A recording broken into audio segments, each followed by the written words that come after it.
Taking Charge Missy's Way. Written by Patricia Bullock. Narrated by Jenni Reilly.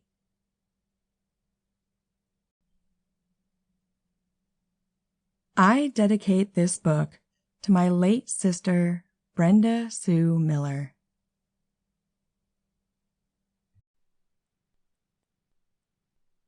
Chapter 1. It was a beautiful day. The sun was shining, and the day was warm. It was Mother's Day, and I was sitting in a small cafe in Killeen, Texas, thinking about how much I miss my mom. I was ordering lunch and coffee when I got a call from my friend George. I answered my phone. "Hello, George. I'm on the way home. I planned on stopping by on the way to the apartment. Is everything okay?"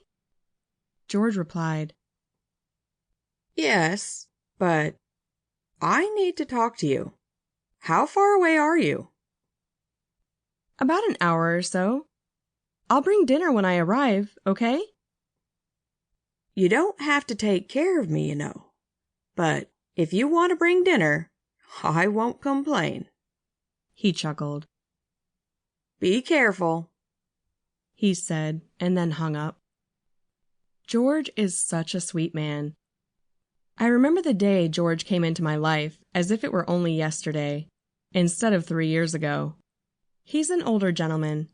He's an attorney who had retired but still does some work from his home. I met him one tragic day in March of 1982. I was returning home from a weekend ride with some friends when we came upon a traffic accident. A gray Cadillac had gone off the road into a tree. I called 911 and rushed to help, but sadly, the woman driving wasn't breathing, and I pulled the door open and pulled the lady out and started CPR. The man had hit his head on the windshield and was bleeding. Joe and Charlie pulled the gentleman out of the car and were trying to calm him down as he was frantic about his wife. I felt the lady's heartbeat, but it was faint. The ambulance showed up and took over, and I went over to help the gentleman. He had a broken arm, and blood was pouring from his head. Even though he was in pain, all he wanted to do was get to his wife. I helped hold him back while they worked on his wife, and a second ambulance showed. So I helped him get into it and told him that he would see her at the hospital. I asked his name, and he told me it was George, and his wife was Sophie. He looked so lost that I offered to ride with him to the hospital. He was so upset and worried that I couldn't let him go by himself. I told Joe and Charlie to go home, and I would call them later. I told George that they were taking great care of her, but he needed to get to the hospital so he could see his wife. He asked me to check on his wife, so I walked over, and the EMT shook his head and said it would be a miracle if she pulled through. I went back to George, and I told him they were working on her.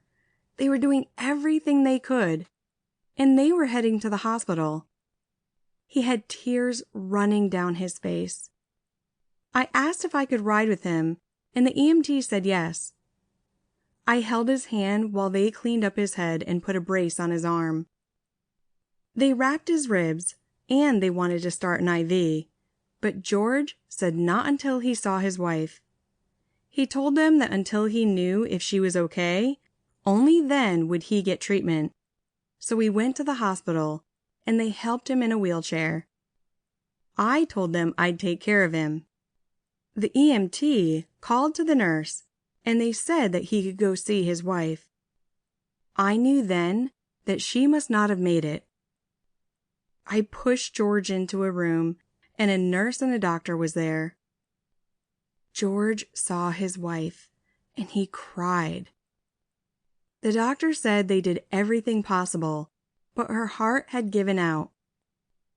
They suspect that she had a heart attack while driving, and that was what caused the accident. I stayed with George. Sample complete. Ready to continue?